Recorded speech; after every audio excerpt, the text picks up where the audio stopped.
We're going to learn about how to get rid of spider webs the right way. I think it is. Okay, works for me.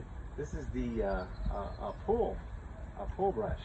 You got the pole and the pull brush, and basically it's a lot easier than using a broom or one of them little fuzzy end things that they sell that are only like 6 feet long. These things can extend a long distance there. And you can get up in the rafters and wherever else to get them spider webs. Now this time of year, they're trying to mate, so there's going to be a lot of spider webs. But I get them all year round, and this is pretty much safe because the brush is built for gunite in a pool. It's kind of safe for stucco. I wouldn't rub too hard, but you can get the spider webs off in the overhangs without getting it in your eyes. That's the worst. So even light fixtures like this, you just go around it gingerly and remove them nasty spider webs that are all in there. There we go. Yeah, look at that. Stuff's coming right off.